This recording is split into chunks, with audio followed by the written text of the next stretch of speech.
Olá, sejam todos bem-vindos a mais uma aula do Corações ao Alto. E hoje nós vamos falar sobre um assunto bem importante, que são sobre as tentações. Como o inimigo sussurra as tentações para nós e nos causa essa vontade, de cair num pecado. A estrutura da aula vai ser a seguinte: primeiro, eu vou falar para vocês sobre as tentações que Jesus próprio sofreu os 40 dias que ele esteve no deserto. Depois eu vou falar como o inimigo age, como que ele nos tenta, quais são as armadilhas. Depois eu vou falar como podemos diferenciar uma tentação de uma sugestão de um espírito bom ou até do nosso próprio pensamento, como lidar com as tentações, como reagir, como combater. Depois, por que Deus permite essas tentações? E por fim, o exemplo dos santos nessa batalha espiritual. Então, começando, nós sabemos, é só olhar ao nosso redor, que a gente está numa batalha espiritual. E o nosso maior mestre, que é nosso Senhor Jesus Cristo, ele padeceu, ele sofreu as tentações. E quando foi isso? Quando isso se deu? Poucas pessoas sabem, mas os 40 dias que Jesus passou no deserto, em silêncio, jejum e oração, foram os 40 dias que precederam o início do ministério de Jesus, ou seja, foi antes da vida pública de Jesus Cristo. E alguns evangelistas nos narram essa cena. Eu vou pegar hoje para vocês também podem acompanhar. Está no capítulo 4 de São Lucas. Olha que interessante. Cheio do Espírito Santo, voltou Jesus do Jordão e foi levado pelo Espírito ao deserto. Ou seja, aqui nós já vemos que o Espírito está com nosso Senhor. Ele que conduz Jesus ao deserto. Lá ele foi tentado durante 40 dias. Quando terminaram esses 40 dias, ele teve fome. Então, Satanás, que é esse espírito maligno, é o demônio, ele vê que nosso Senhor está com fome. Então, qual é a primeira tentação no deserto? O demônio diz: se és o filho de Deus, ordena a esta pedra que se transforme em pão. E Jesus respondeu com palavras das Escrituras. Ele não deu diálogo para o demônio. Ele responde: não só de pão vive o homem, mas de toda a palavra que sai da boca de Deus. Segunda tentação, são três. Segunda tentação. O demônio o levou ao alto de um monte, mostrou-lhe num momento todos os reinos da terra e disse-lhe: dar-te-ei todo este poder e glória desses reinos, porque me foram dados e eu dou a quem quero. Se prostrares diante de mim, tudo isso será seu. Jesus então respondeu com mais uma passagem da Escritura. Está escrito: adorarás o seu Deus e só a ele servirás. Ou seja, eu não vou servir ao demônio. Terceira tentação.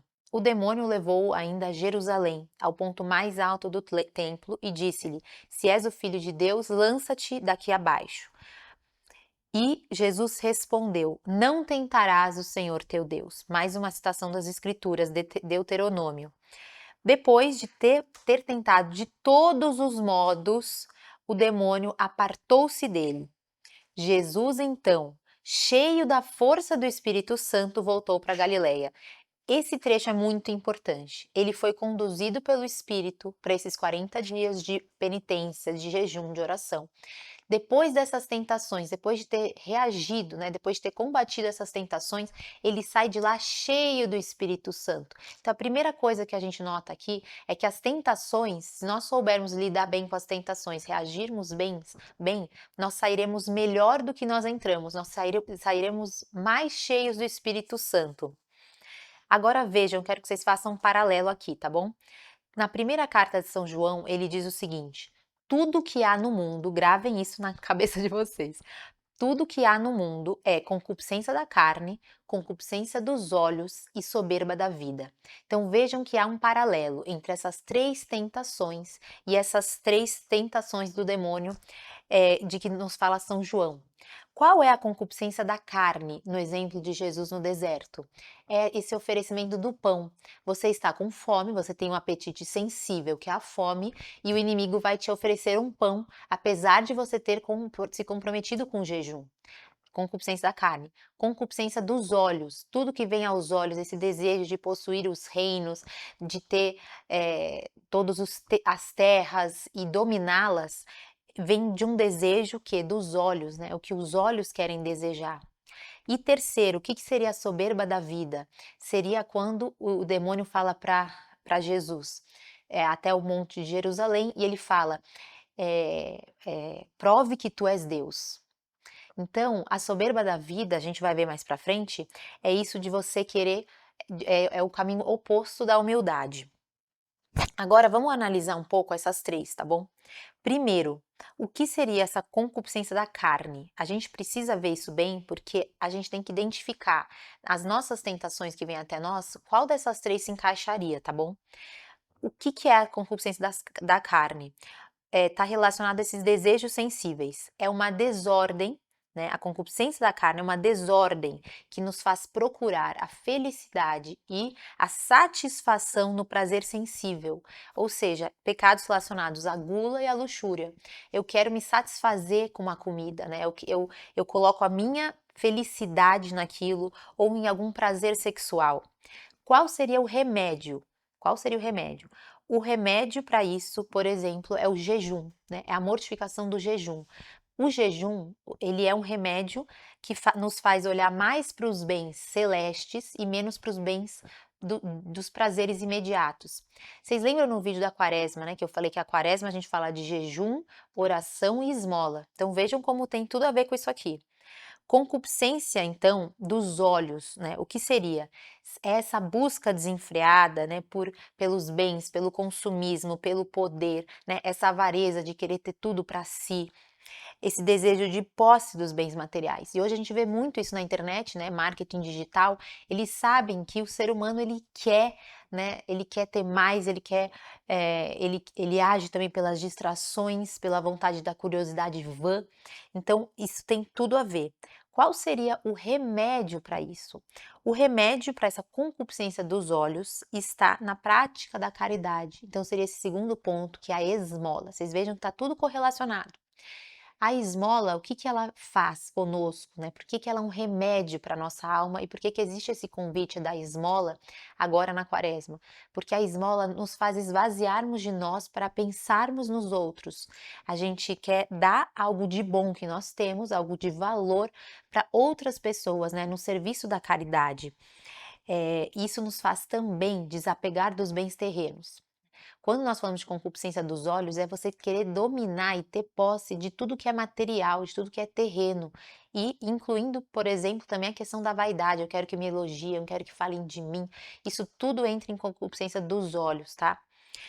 Terceira e mais perigosa é a soberba da vida. A soberba da vida nos coloca numa posição de Deus, né? Inverte essa hierarquia e nos coloca como se nós soubéssemos o que é melhor, né? Eu sei o que é melhor para mim. Eu não quero seguir a vontade de Deus, né? A vontade de Deus está ultrapassada. Eu sou eu, né? Então, o que que minhas ações revelam? Será que minhas ações revelam que eu estou me colocando no lugar de Deus? Ou será o contrário, né? Que eu busco a humildade, eu busco me colocar no lugar de filha de Deus, né? Sabendo que Ele é meu Pai, Ele é meu Rei, né? Ele é o Rei do mundo. Então, para isso, qual seria o remédio? Em terceiro lugar, a oração. Por que a oração? Porque a oração já pressupõe que você está dependente de alguém que é maior que você. Você se coloca e fala: Senhor, eu não sou nada, tu és tudo. Senhor, sem o Senhor eu não posso mover um dedo, eu não posso nada. Então, essa oração nos coloca no nosso lugar e nos faz dependentes, né, desse amor de Deus. Vejam que interessante agora, passando mais para como o demônio age, né, na nossa vida. Vocês podem se lembrar, em Apocalipse 12, 7 a 12, fala sobre a batalha de São Miguel. E o que está escrito ali, né? Talvez vocês nunca tenham parado para pensar nisso. Na batalha de São Miguel, né, que São Miguel sai vencedor, o que acontece com Satanás? Diz que Satanás foi precipitado na terra. Não fala que ele foi precipitado no inferno. Isso significa o quê? Satanás sabe que pouco tempo lhe resta. Ninguém sabe quando vai acabar o mundo, né? Só Deus. Mas Satanás sabe que ele tem pouco tempo. Então, o que que ele precisa fazer? Agora que ele está na terra, ele quer perder as almas de Deus, né? Ele quer levar as almas com ele, para o não servirei, né? Para desobediência. Então, o trabalho dele é esse. E ele junto, não é só um, né, Satanás? É uma legião, são muitos demônios que trabalham para nos afastar da graça, nos afastar do amor de Deus. E o que que eu tenho a ver com isso? Você tem a ver com isso porque você busca a santidade, minha querida, meu querido. Então, todos nós que estamos nessa nessa vida e queremos dar o nosso melhor, queremos nos aproximar de Deus, nós vamos ser tentados ainda com mais força. Então vejam, pensemos na nossa alma. Podem haver duas possibilidades.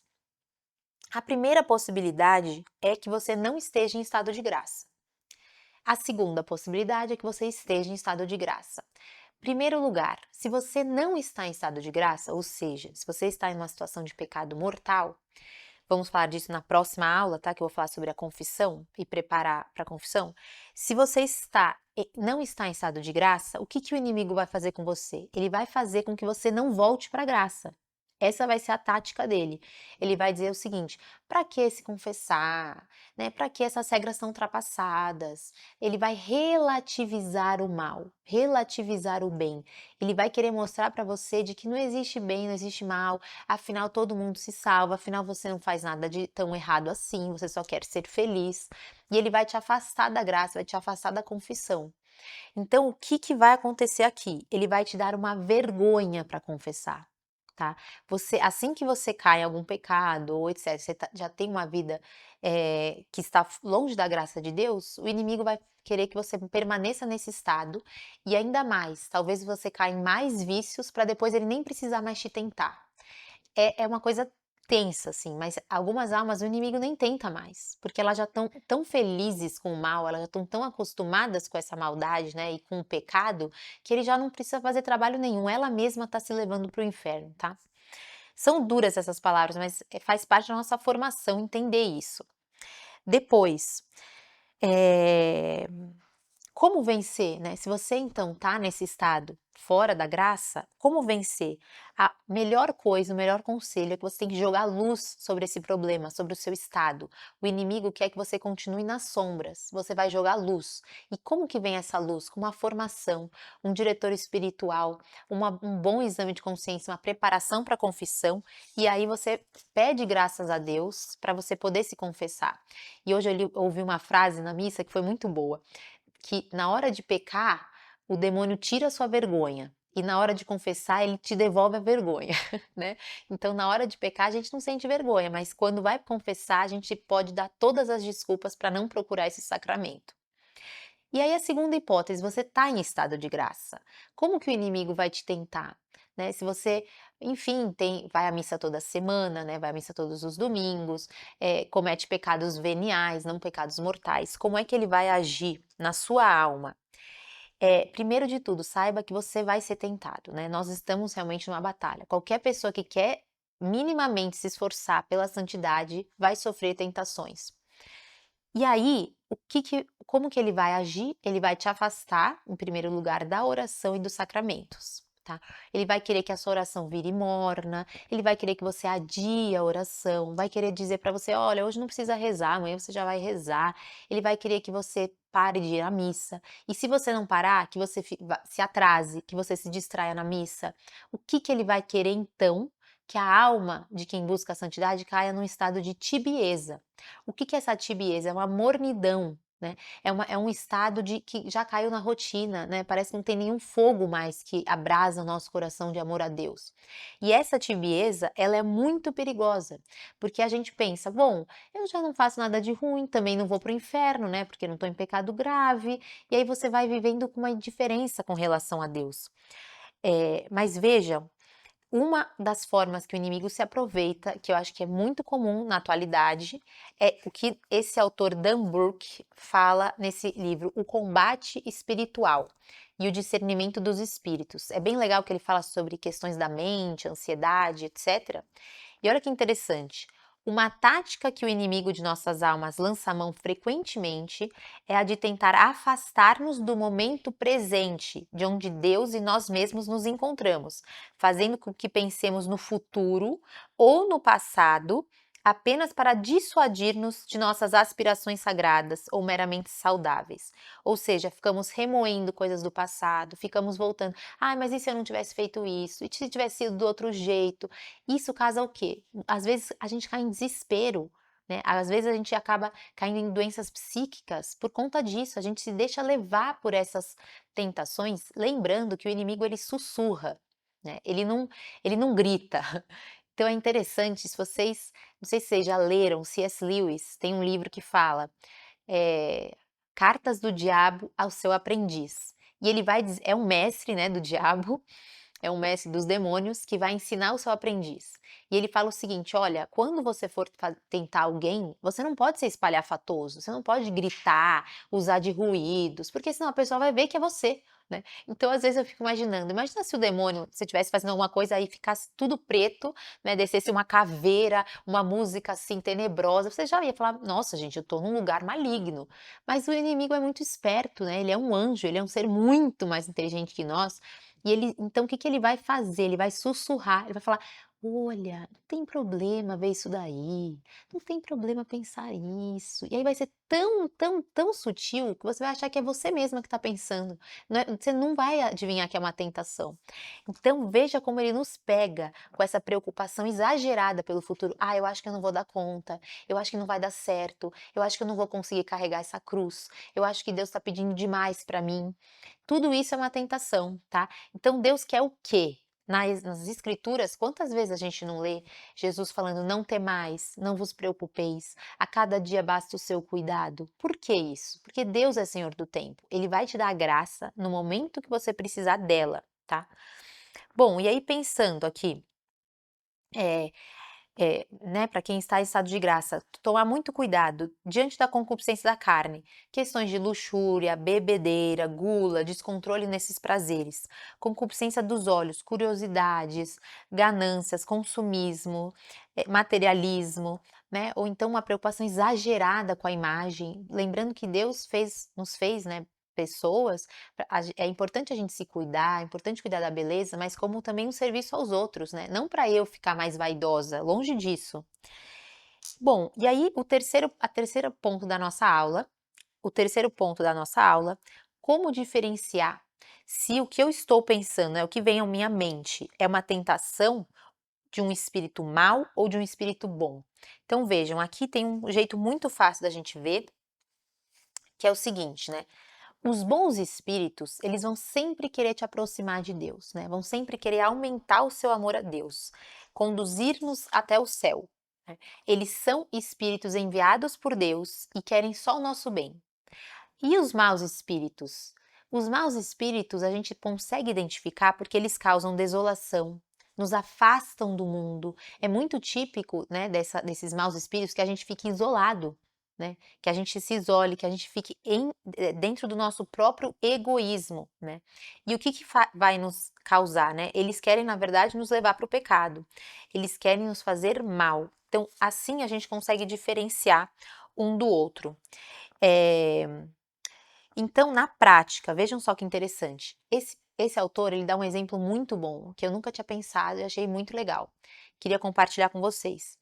Ele fala o seguinte: nós temos duas fases, de consolação e de desolação. A fase de consolação é quando a gente consegue rezar, tá tudo indo super bem, a gente se sente muito amado por Deus, tudo fica fácil, né? A gente tem aquele deleite da oração, né? Parece que vai fácil. E da desolação? Da desolação a gente está cansado, né? A gente está meio esgotado, a gente está com mais preguiça, são momentos mais difíceis. E a vida humana, ela vai sempre girar em torno de consolações e desolações, consolações e desolações. Nas consolações, a gente costuma fazer propósitos que nos aproximam de Deus. Ou seja, agora para o propósito de quaresma, você provavelmente fez uma listinha dos seus propósitos, né? Então você estava num momento de consolação, nossa, eu vou começar a quaresma, eu quero me aproximar de Deus, etc, etc. Aí o que que vem? Depois vem um momento de desolação, um momento mais difícil, né, de luta mesmo, que o inimigo vai querer entrar. E aí o que que ele vai querer te convencer? Que você não precisa mais daqueles propósitos. Afinal de contas, você está cansada, você está dormindo mal. Então, uma coisa muito comum, ele fala nesse livro, é uma alma que fez algum propósito, por exemplo, né? Uma coisa muito importante para nossa vida, acordar mais cedo para rezar. Você se propôs a acordar 5, 5:30 para rezar, antes que a casa acorde.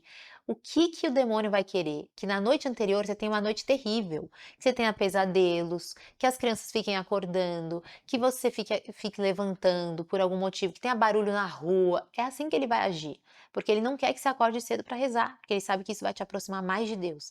E aí você levanta que vem na sua cabeça? Pobrezinha da Ana Clara, ela não dormiu nada. Faz o seguinte, reza depois, né? Você tá tão cansada, você merece um pouquinho de descanso, afinal de contas, seu dia vai ser muito puxado. E o que o autor fala? Nunca, nunca, né? Faça o maior esforço que você puder. Nunca desista de um propósito quando você estiver numa desolação. Seja firme nesse propósito, porque na desolação o inimigo vai querer que você volte atrás nos seus propósitos. E aí o que vai acontecer? Você não vai evoluir.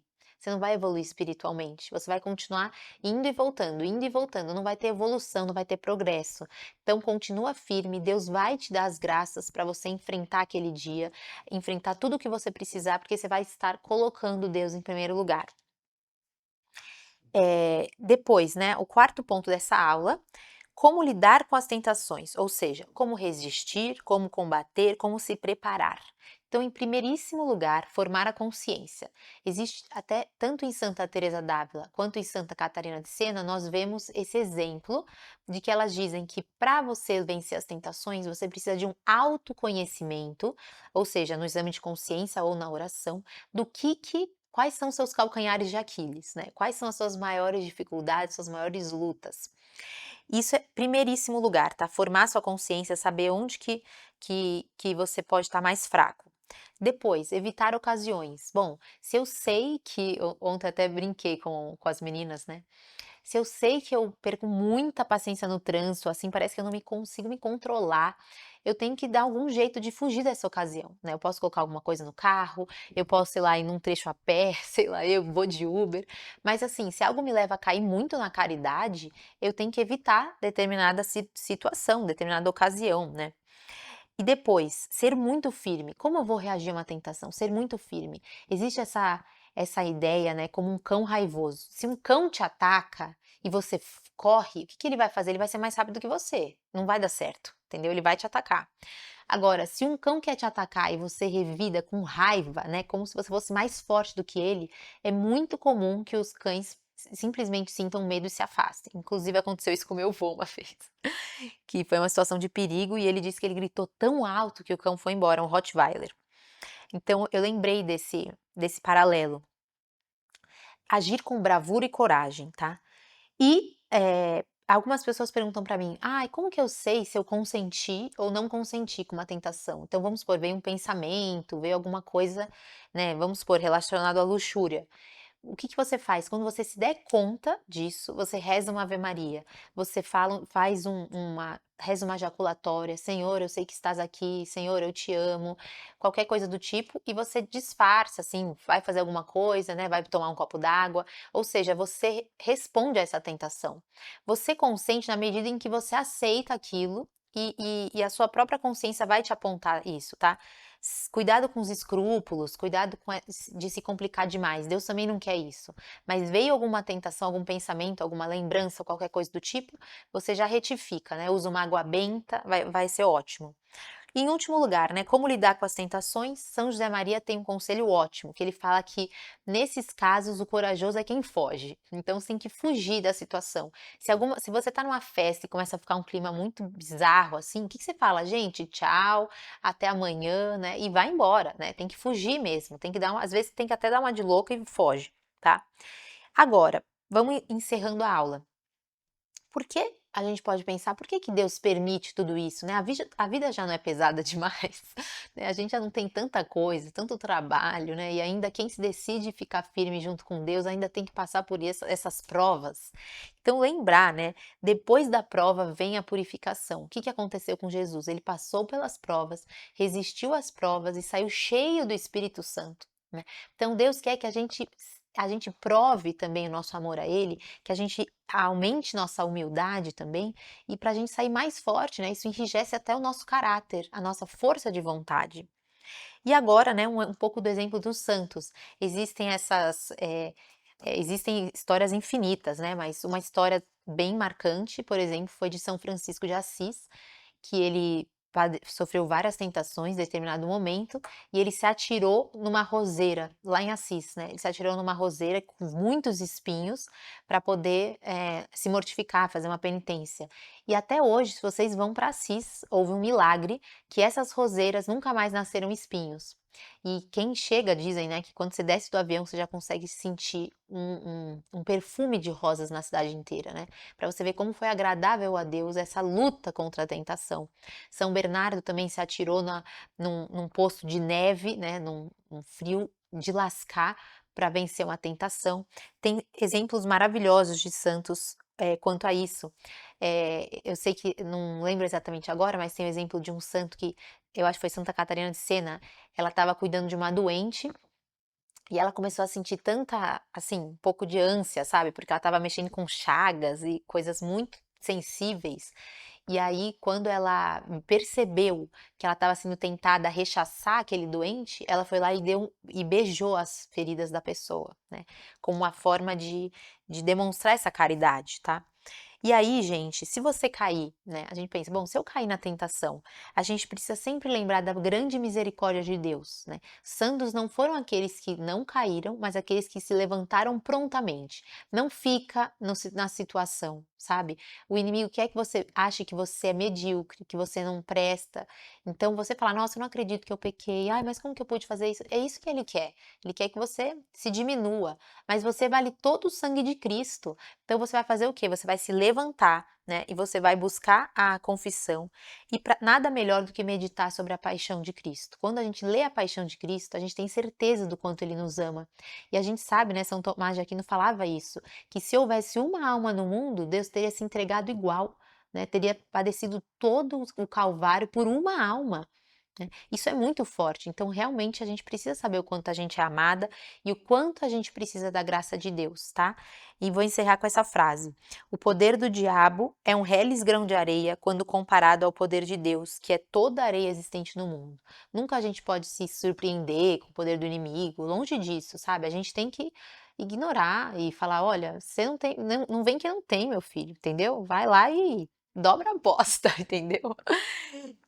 Então, eu queria deixar de recomendação para vocês esse livro que eu achei muito bom, assim, eu li rapidinho, sabe? É um livro legal que fala sobre esse discernimento dos espíritos, de como o espírito age, enfim.